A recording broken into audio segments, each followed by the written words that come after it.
Clearly কৈ দিছে অসমৰ ৰাইজক বিজেপি হৈছে বটলা পাৰ্টি, বিজেপিক ভোট নিদিব। এইটো জুবিনদাৰ ষ্টেটমেণ্ট। আমি সেই কথাই কম, জুবিনদাৰ বিৰুদ্ধে আমি যাব নোৱাৰিম নহয় হিমন্ত বিশ্ব শৰ্মাই কলে বুলি। হিমন্ত বিশ্ব শৰ্মাই আজি কব জুবিনদা হিন্দু আছিলে বুলি কলে আমি নামানিম নহয়। জুবিনদাই নিজে যিটো কৈ থৈ গল সেইটোহে আমি মানিম। তেওঁ ধৰ্মৰ ঊৰ্ধ, তেওঁ কৈছে তেওঁ মানৱতাবাদী, তেওঁ কৈছে তেওঁ ছচিয়েল লেফটিষ্ট, আমি সেইটোহে মানিম। এতিয়া কালি বাওঁপন্থী বুলি কিছুমান মানুহক গালি পাৰি আছে মুখ্যমন্ত্ৰী। জুবিনদাও বাওঁপন্থী, জুবিনদাকো আপুনি গালি পাৰি আছে এক প্ৰকাৰে। জুবিনদাৰ আদৰ্শটো আপুনি চাওক, তেওঁ যিমান ইণ্টাৰভিউ দিলে, মই সদায় কৈ থাকো সেই কথা, যে আপোনাৰ যিমান ফাংচন কৰিছে, যিমান আপোনাৰ যি অনুষ্ঠানতে তেওঁ গৈছে, তাতে তেওঁ নিজৰ কথা যেতিয়া আহিছে, প্ৰশ্ন সুধিছে কোনোবাই, তেতিয়া তেওঁ কৈছে তেওঁ আচলতে ছচিয়েল লেফটিষ্ট। তেওঁ সেইকাৰণে কৈছে চে গুয়েভাৰা, হিমন্ত বিশ্ব শৰ্মাৰ নামটো শুনিলে চাগে ভয়ে খাব। চে গুয়েভাৰাৰ তেওঁ আদৰ্শ ব্যক্তি জুবিনদাৰ। তাৰ পাছত তেওঁৰ অসমৰ ক্ষেত্ৰত যদি কয় তেতিয়া ডাইৰেক্ট বিষ্ণু ৰাভাৰ কথা কয়। বিষ্ণু ৰাভা কোন আছিলে? বিষ্ণু ৰাভা আছিলে আপোনাৰ ৰিভলিউচনাৰী যিটো কমিউনিষ্ট পাৰ্টি, তাৰ এগৰাকী মানে দুৰ্ধৰ্ষৰ সেই সময়ৰ বিশেষ বন্দুক আছিলে। সিদিনা আমাৰ বিষ্ণু ৰাভাৰ এগৰাকী পুত্ৰই কিবা এটা কথাও কৈ দিছিলে ন, দেউতাক অদ্ভুত কথা কৈ দিছে। মানে সেই প্ৰসংগটো আহিছে কাৰণে বিষ্ণু ৰাভা যিহেতু জুবিনদাৰ আদৰ্শ আছিলে বুলি কোৱা হৈছে, গতিকে তেওঁ পুতেকে যিটো মানুহক ব্লেকমেইল কৰিবৰ কাৰণে কৈ দিলে যে তেওঁ বিজেপিত জইন কৰিছে, পৃথ্বীৰাজ ৰাভা সম্ভৱ, তেওঁ যে কৈ দিছিলে RSSৰ বোলে লাঠি ঘূৰোৱা কিবা প্ৰশিক্ষণত বোলে যোগদান কৰিবলৈ কৈছিলে। আৰু এগৰাকী তেওঁ পুতেকে কৈছে, মানে আমাৰ ৰাভা, আমাৰ আইডল, তেখেতৰ পুতেকে কৈছে পিঠিত বন্দুক লৈ স্বাধীনতা বিচৰা মানুহজনে লাঠি ঘূৰাবলৈ কব নেকি বুলি কৈছে। গতিকে জুবিনদা সেই পৰ্যায়ৰ মানুহ। জুবিনদা হৈছে সঁচা সঁচিকে বিপ্লৱী মানুহ। বিপ্লৱ কৰিম বুলি যে কয় সেইটো এনেই নকয় নহয়। এতিয়া আপোনালোকে চাব, হিমন্ত বিশ্ব শৰ্মাই পাৰিব বুলি ভাবিছে নেকি জুবিনদাৰ নামৰ ৰাজনীতি কৰিবলৈ? কালি কৈ দিছে যে জুবিনদাৰ ন্যায় বিচাৰৰ মানুহবিলাকে বিজেপিক ভোট দিব লাগিব। ডাইৰেক্টলি ৰাজনীতিয়ে কৰি দিলে। আৰু জুবিনদাই কৈ দিছে যে বিজেপিক ভোট নিদিব, এই পাৰ্টিটো পটলা পাৰ্টি। গতিকে আমি জুবিনদাৰ কথাটোহে শুনিম, আমি হিমন্ত বিশ্ব শৰ্মাৰ কথা নুশুনিম নহয়। আৰু কথা আছে, আৰু বহুত কথা আছে, আমি মেইন কথালৈ যোৱাই নাই। জুবিনদাই লাষ্ট যিবিলাক কথা কৈ গৈছে, এই বিজেপি আপোনাৰ অসমৰ ওপৰত আপোনাৰ গা জাপি দিয়াৰ পাছত বা গছ কটা অভিযানৰ পাছত আৰু এনেকুৱা বহুত কথা আপোনাৰ লাষ্ট ইণ্টাৰেষ্টিং আপোনাৰ জুবিনদাৰ মানে অসমীয়া স্বাভিমানী এটা বক্তব্য আছিলে। জুবিনদাকতো মই কওঁ যে তেওঁ সঁচা সঁচিকে আমাৰ যুগৰ বৰ্তমান সময়ৰ আটাইতকৈ ডাঙৰ জাতীয়তাবাদী নেতা। লাষ্ট যিটো ষ্টেটমেণ্ট দিছে দেই, আপোনালোকেও দেখিছে সেইটো, যে অসমীয়া ভাষাক স্বীকৃতি দিয়া কথাটো, যে পালি প্ৰাকৃত সংস্কৃতৰ কথা জুবিনদাই কৈছিলে যে অসমীয়া ভাষাক এইবাৰ ভাৰত চৰকাৰে স্বীকৃতি দিছে বুলি কৈছে। তাৰপাছত সেই কথাটোক তেওঁ আপত্তি কৰি কৈছে কোন হয়, হু দা হেল ইউ আৰ বুলি কৈছে। হেল মানে কি? বিজেপিক কৈছে, প্ৰধানমন্ত্ৰী আৰু হিমন্ত বিশ্ব শৰ্মাকে কৈছে দেই। ডাইৰেক্ট তেওঁলোকক ইণ্ডিকেশ্যন কৰিয়ে কৈছে যে অসমীয়া ভাষাক তেওঁলোকে স্বীকৃতি দিবলৈ কোন। হেল শব্দটোতো আপোনালোকে চাই লব, হেল মানে নৰক।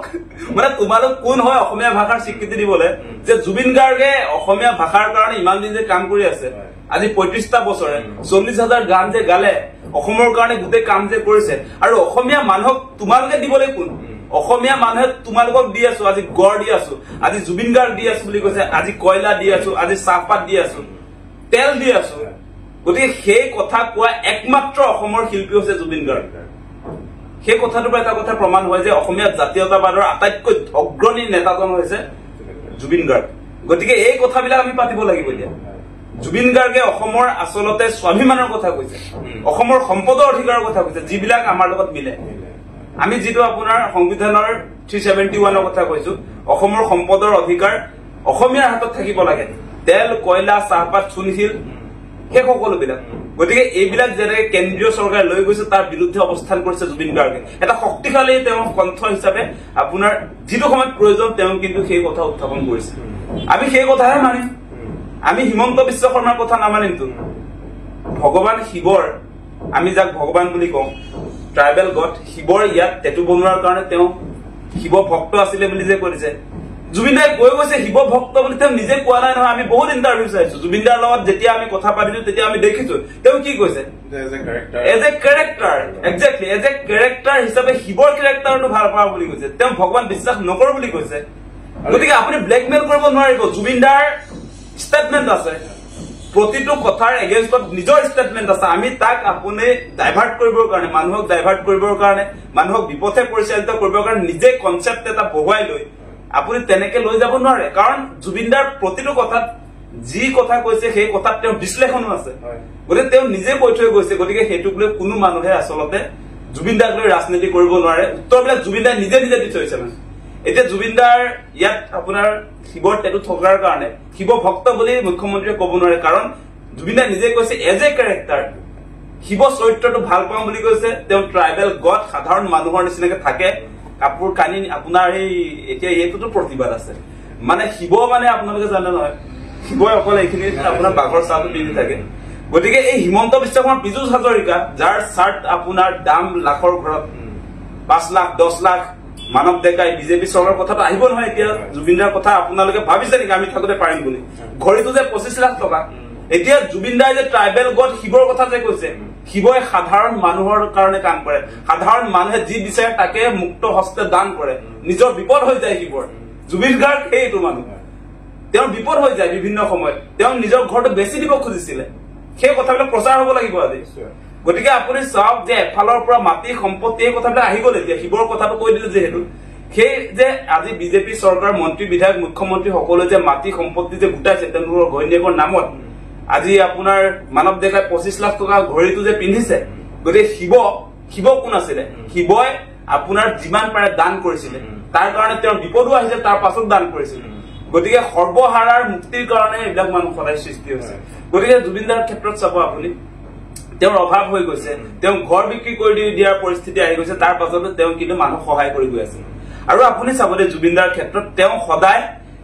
দুখীয়া মানুহৰ লগত থাকি ভাল পাওঁ বুলি কৈছে তেওঁৰ আশে পাশে থকা মানুহবিলাক ধনী মানুহে সেই ধনী মানুহৰ লগত তেওঁ সঁচা সঁচিকে আপুনি বডি লেংগুৱেজ বিলাক যদি চাই তেওঁৰ সেই ভিডিঅ' বিলাক যদি আপুনি এতিয়া চাই তেতিয়া দেখিব তেওঁ সঁচা সঁচিকে কিন্তু দুখীয়া মানুহৰ লগতহে সুখী আছিল যেনেকে আপোনাৰ অলপমান মানসিক বিকাৰগ্ৰস্ত মানুহবিলাক পগলা টাইপৰ মানুহ কিছুমানৰ লগতো তেওঁ সুখী আছিল তেওঁলোকৰ লগত তেওঁ কথা পাতিছিল গতিকে সেই মানুহজন আপোনালোকে যিটো দিব খুজিছে সেই মানুহজনক বেলেগ এটা ৰূপ যে দিব খুজিছে সেইটো কেতিয়াও এডজাষ্ট নহয় ন জুবিনে নিজে সেই কথা বতৰাবিলাক কৈ থৈ গৈছে গতিকে তেওঁ এতিয়া লাষ্ট আপোনাৰ চাওক ৰৈ ৰৈ বিনালেত এটা আপোনাৰ তাত তেওঁৰ ডায়লগ আছে দেখিছে এটা বৰ ধুনীয়া ডায়লগ আছে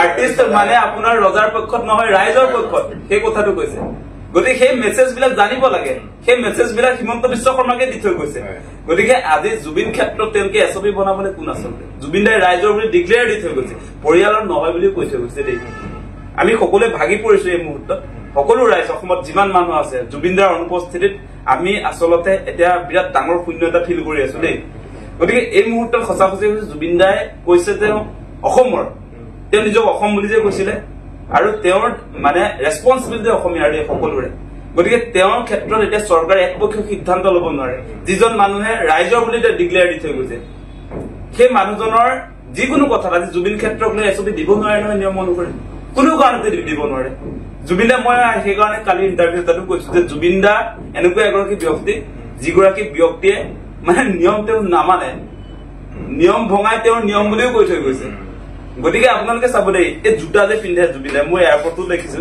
যে দুযোৰ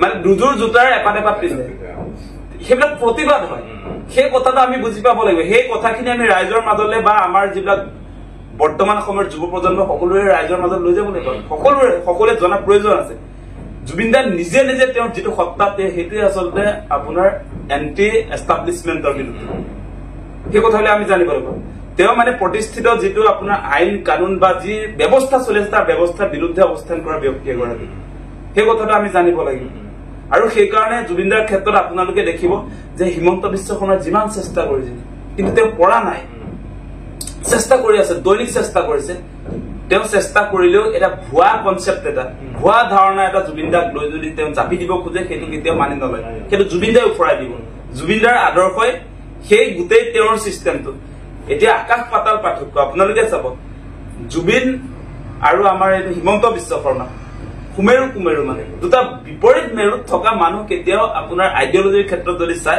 কেতিয়াও তেওঁলোকে এক নহয় গতিকে সেইকাৰণে এতিয়া দেখিছে নাই তেওঁ এতিয়া জুবিন গাৰ্গক লৈ হিন্দু মুছলমান কৰিবলৈ আহিছে সেইটো দুৰ্ভাগ্যজনক জুবিনদাই প্ৰতিটো মুহূৰ্তত কৈ থৈ গ'ল যে জাত পাত সেইবিলাক মই বিশ্বাস নকৰো সকলো সমান মানুহ হিচাপে সকলোকে চাই